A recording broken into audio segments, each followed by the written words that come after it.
Sabe, a grande tragédia da nossa natureza caída não é só a gente ter essa inclinação pro abismo. O que é assustador mesmo é a velocidade com que a gente aprende a caminhar para lá de olhos fechados. É quase imperceptível. A gente vive boa parte da vida meio que como sonâmbulos, sabe? Reagindo aos estímulos do mundo, aos impulsos da carne, tudo com a previsibilidade de um relógio, de um pêndulo. É aquele tic-tac hipnótico, um ritmo que vai botando a nossa consciência para dormir e que leva a gente sempre para o mesmo lugar de vergonha, de derrota. É um caminho tão repetido, tão automático, que o que era um cativeiro, uma prisão, a gente começa a chamar de rotina. A gente diz, esse é o meu jeito de ser. Mas hoje, pela graça de Deus, a gente vai parar esse relógio. Olá, pessoal! Sejam muito bem-vindos ao Cristão Integral. Aqui é o nosso lugar, onde a gente busca uma fé que pensa e uma mente que ama Deus com toda a força. E olha só, a gente já está no 9º dia da nossa jornada devocional de 21 dias livre de verdade, um mergulho de verdade, profundo e honesto para se libertar da pornografia e da masturbação. Ontem, no dia 8, a gente começou a olhar para cima, a cultivar um afeto novo, poderoso, pela beleza da glória de Cristo. Foi um dia de levantar a cabeça. Hoje a gente desce para as trincheiras. A gente vai aprender uma tática de guerra e uma tática letal. É uma estratégia que junta neurociência com teologia bíblica para dar para a gente a vitória no campo de batalha da mente. A gente vai aprender a reescrever o papel da nossa dor. A gente vai literalmente sequestrar o mecanismo da nossa queda. Pensa comigo, se até hoje o alarme da tentação era o que te jogava no abismo, a partir de hoje, pelo poder do Espírito Santo, esse mesmo alarme vai se tornar o chamado imediato, urgente, para a sua oração mais profunda. E se você conhece alguém que também está nessa luta, nessa trincheira, compartilha essa mensagem, é uma mensagem de esperança. E se você está gostando desse conteúdo e quer continuar essa jornada com a gente, segue o nosso canal, curte o vídeo para não perder nenhum passo, tá bom? Pois é, essa frase precisa mesmo ficar ecoando na nossa mente. O pecado vira uma coisa mecânica, uma rotina previsível, um cativeiro que, de tão familiar, a gente acaba chamando de normal. Muitas vezes, a gente age como prisioneiro do nosso próprio cérebro, reagindo no piloto automático aos gatilhos do mundo, da nossa carne. É por isso que, antes de pensar em qualquer estratégia, a gente precisa começar com uma declaração de dependência. Vamos orar juntos? Senhor dos exércitos, eu reconheço que tenho agido como um prisioneiro de mim mesmo, um escravo de rotinas que eu mesmo criei. Peço que o Teu Espírito Santo me dê vigilância sobrenatural neste exato dia, quebranta minha reatividade passiva, arranca de mim a mentalidade de vítima, ensina-me a usar o próprio ataque do inimigo como um lembrete urgente para correr para a Tua presença. Em nome de Jesus, amém. É isso aí, é com esse espírito, com essa dependência total que a gente vai para o campo de batalha. Ok, então, vamos mergulhar nisso de cabeça. Olha, em qualquer guerra, o primeiro passo para a vitória não é sair atacando, é entender, certo? Nenhum general que se preze manda as tropas para o campo sem antes ter um mapa detalhado do terreno, um relatório completo das táticas do inimigo. Para a gente vencer, a gente precisa primeiro entender a logística do nosso adversário.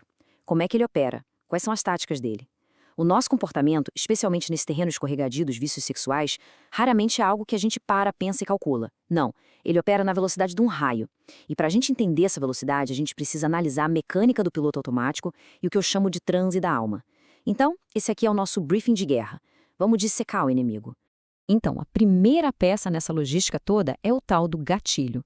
Mas o que é um gatilho? Bom, pensa nele como qualquer estímulo. Pode ser interno, tipo um sentimento, ou externo, uma situação, que funciona como um sinal para o seu cérebro. É como se fosse o apito inicial que diz, ok, é hora de executar aquela rotina de pecado que a gente já conhece e que traz um alívio momentâneo. E aqui, gente, a gente precisa ser brutalmente honesto na hora de identificar os nossos gatilhos. O que pode ser? Pode ser o cansaço extremo depois de um dia de trabalho daqueles. Pode ser aquela pontada de rejeição que você sente no olhar de alguém. Pode ser a solidão gelada das 2 da manhã. Ou, quem sabe, a visão de uma imagem qualquer, meio sugestiva, na tela do celular. Até um pico de estresse com dinheiro pode gerar aquela vontade de fugir.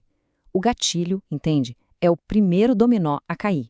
E conhecer esse gatilho é o primeiro passo para a gente impedir que o resto todo desmorone. E agora, olha que interessante essa perspectiva da neurociência. É incrível como a ciência moderna está confirmando que a Bíblia, a teologia, sempre nos avisou sobre a concupiscência, sabe? Aquela inclinação da nossa carne para o mal. Nossas memórias tóxicas, aqueles pecados que a gente repete, eles literalmente criam estradas asfaltadas na nossa mente. São as tais sinapses, as conexões neurais, que ficam super rápidas e eficientes de tanto a gente usar, porque o nosso cérebro, biologicamente falando, odeia gastar energia. Ele ama atalhos, ele ama o piloto automático. E aí, quando o gatilho é acionado, pá! Uma faísca elétrica percorre essas estradas em uma fração de segundo.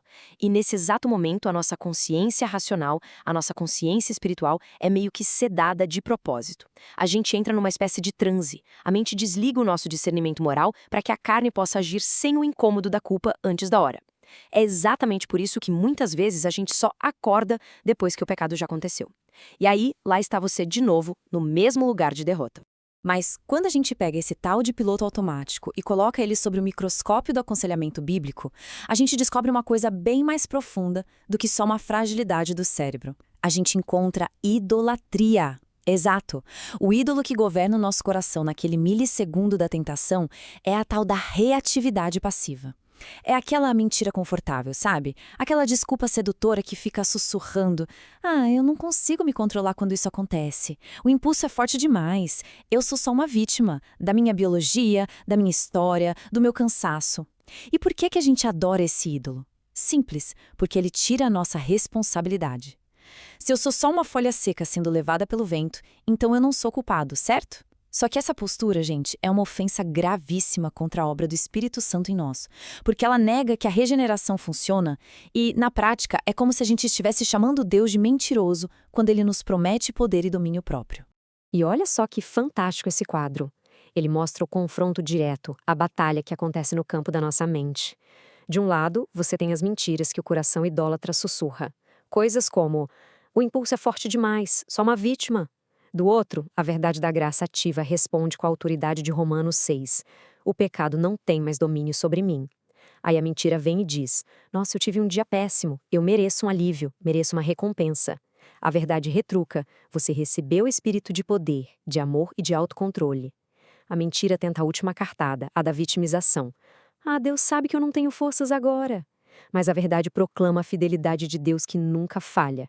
Deus sempre provê o livramento junto com a tentação. Entende? O ídolo da reatividade passiva quer nos transformar em espectadores covardes da nossa própria destruição. Ele quer nos convencer que o cão raivoso da nossa carne está solto, sem coleira, quando na verdade somos nós que não queremos segurar a guia que o próprio Cristo já colocou nesse cão. Então vamos recapitular rapidinho a logística do inimigo, ok? Ponto 1. A queda opera no piloto automático, rápido e eficiente, porque o nosso cérebro adora economizar energia. Ponto 2. Os gatilhos, de dentro ou de fora, são os interruptores que ligam aquelas estradas neurais para o pecado, estradas que a gente mesmo construiu.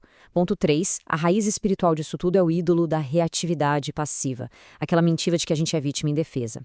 E o ponto crucial que precisa ficar gravado é este: a tentação chegar, o pensamento aparecer, o pássaro voar sobre a cabeça. Isso não é pecado. O pecado é a nossa covardia em deixar ele pousar, em ceder passivamente. Ok, agora que a gente entendeu a estratégia do inimigo, a história muda. Muda radicalmente. Porque a maravilha da graça de Deus não é que ela nos tira da guerra, não. É que ela nos dá o armamento pesado, o armamento divino, para a gente vencer essa guerra. A teologia do Novo Testamento, gente, não tolera a passividade. Então, se a primeira parte foi um diagnóstico meio sombrio, essa segunda parte agora é a apresentação do arsenal de Deus. Chegou a hora da gente conhecer as nossas armas, as ferramentas que a graça nos deu para demolir as fortalezas do inimigo. E aqui está ela, a nossa arma principal, o nosso decreto de guerra, a nossa declaração de capacidade. Escuta só o poder dessas palavras do apóstolo Paulo. Ele diz que as nossas armas, as armas da nossa milícia, não são carnais. Ou seja, não dependem da nossa força de vontade, de pensamento positivo, de truque psicológico, não. Elas são poderosas em Deus. E para quê? Para a destruição das fortalezas. Que fortalezas? Fortalezas mentais. Padrões de pensamento, argumentos, desculpas, mentiras, tudo que se levanta contra o conhecimento de Deus. E a nossa tática principal, o comando da batalha, é esse aqui: levar cativo todo o pensamento à obediência de Cristo. Essa é a nossa ordem de marcha. A gente não é pacifista nessa guerra. A gente é soldado. O reformador Martinho Lutero, que era genial, nos deu uma analogia perfeita para a gente entender isso. Ele dizia o seguinte: o gatilho, aquele pensamento que aparece do nada, a imagem que surge sem querer, a lembrança, isso é como um pássaro voando sobre a sua cabeça. Você não pode impedir os pássaros de voarem sobre a sua cabeça. Mas o hábito de ficar alimentando esse pensamento, de flertar com a fantasia, de abrir aquela aba do navegador no escuro, isso é você permitir que o pássaro faça um ninho no seu cabelo. E um ninho de imundície. Então, a nossa missão não é construir uma gaiola gigante para impedir os pássaros de voar. Isso é impossível. A nossa missão é vigiar a nossa cabeça ativamente e espantar cada pássaro que tentar pousar. Então, tá, mas o que significa na prática levar cativo? A imagem por trás dessa expressão no grego original é poderosa, é militar, é violenta.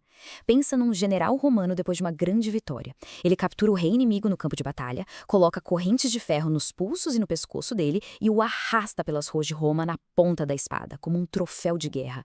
É isso, é um ato de violência santa, é um ato de autoridade. Então, no momento em que a sugestão do pecado bater na porta da sua consciência, você não vai abrir com um sorrisinho passivo, não. Você vai arrombar a porta, vai prender aquele pensamento pelo pescoço, colocar as algemas da verdade nele e arrastá-lo à força até o tribunal da obediência a Cristo. E lá ele vai ser julgado e executado.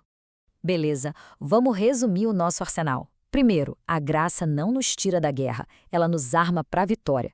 Segundo, nossa arma principal não é nossa, mas é o poder de Deus para demolir aquelas fortalezas mentais, as estradas de pecado no cérebro. Terceiro, nossa missão diária a cada momento é levar cativo com violência santa todo pensamento rebelde. E por último e mais importante, nossa identidade mudou. A gente não é mais vítima indefesa dos impulsos. Nós somos filhos de Deus, herdeiros de Deus, guerreiros armados pelo Espírito Santo. Toda essa teologia precisa virar prática, né? Doutrina sem prática não serve para nada. O suor da batalha vai ser derramado nas trincheiras invisíveis da nossa mente. Por isso, agora a gente vai sair da teoria e ir para a tática. Vamos detalhar o plano de ação concreto, o passo a passo, para a gente aplicar o que eu estou chamando de a arte do sequestro neural. Como é que a gente, na prática, transforma o alarme de incêndio da tentação num convite para as águas da presença de Deus? Presta muita atenção agora, porque aqui está o coração da nossa estratégia. O primeiro passo acontece antes da batalha começar, na quietude com o seu diário. É um exercício de metacognição, que é basicamente pensar sobre o seu próprio pensamento. Então vamos lá. Primeiro, você vai mapear o invasor. Seja bem específico. Qual é o seu gatilho mais forte? É a solidão da sexta-noite? É a frustração depois de uma briga? É o tédio? Dê um nome para ele. Segundo, você vai dissecar a querda. Analise aquele milissegundo crítico. O que acontece na sua mente entre o gatilho e o pecado? Como é que você desliga a sua consciência, silencia o espírito? Seja brutalmente honesto aqui. E terceiro, crie a sua arma, a oração dardo. Não é para ser uma oração longa, cheia de teologia, não. É um grito de guerra. Curto, direto, desesperado.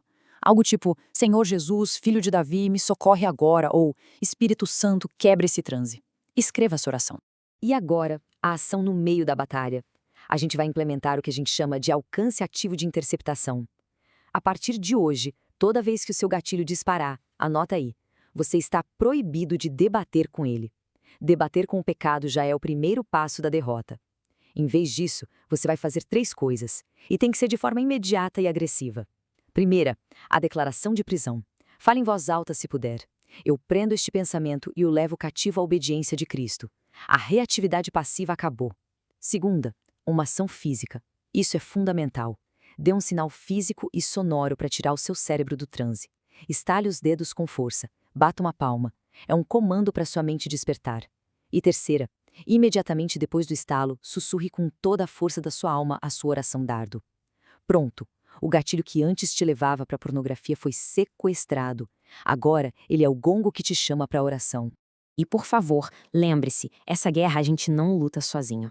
A vergonha e a tentação perdem o ar, perdem o oxigênio quando a gente traz elas para a luz da comunidade. Então, a sua aplicação prática hoje é envolver um irmão de armas nessa estratégia. Manda uma mensagem para o seu mentor, para o seu parceiro de responsabilidade. Fala para ele, irmão, hoje eu estou aprendendo a interceptar meus gatilhos antes que eles virem pecado. Ora por mim, para que meu piloto automático seja quebrado e que eu tenha a rapidez e a agressividade de clamar por Cristo naquele milissegundo da tentação. Lembre-se, o cordão de 3 dobras não se quebra com facilidade. Bom, a gente está chegando ao fim da nossa instrução de hoje, mas a guerra continua. Pense nisso. Você foi criado com vontade, com intelecto, com emoção, e tudo isso selado pelo Espírito do Deus vivo. Deixar o seu cérebro agir como uma máquina programada para o mal é uma ofensa ao seu Criador. É um desperdício da sua nova natureza. Então, quebre a inércia. Leve o invasor para o calabouço. A guerra da santidade é vencida ou perdida no milissegundo do seu pensamento. E pela graça de Deus, você está armado para vencer. E para fortalecer a sua mente para a batalha que vem pela frente, transforme essas passagens aqui nas muralhas da sua alma hoje mesmo. 2 Coríntios 10, que a gente já viu, sobre o poder das nossas armas. 1 Pedro 1, versículo 13, que nos chama a cingir o entendimento, ou seja, preparar a mente para a ação, ficar sóbrio. E claro, Efésios 6, o texto clássico da armadura de Deus, que nos lembra de nos revestir para a gente ficar firme contra as ciladas do diabo. Medite nesses textos, deixe que eles encharquem a sua mente. Olha, se essa instrução de hoje te deu a espada que faltava para quebrar o ciclo da queda, por favor, não guarde ela só para você. Se esse conteúdo te abençoou, se fez sentido para você, siga o nosso canal, curta o vídeo e compartilhe essa mensagem. Espalha no seu grupo de homens, na sua comunidade. Tem muito guerreiro bom dormindo nas trincheiras, gente, que precisa urgentemente despertar para a liberdade que Cristo já conquistou para eles. E agora fica a pergunta. E não é uma pergunta teórica, para você pensar depois. Não. É uma convocação para a ação agora. Olhe para dentro com a coragem que o Espírito te dá e responda para si mesmo e para Deus. Qual fortaleza na sua mente? Qual padrão de pensamento? Qual mentira? Qual ídolo da reatividade passiva vai ser demolido hoje pelo poder de Deus que opera em você?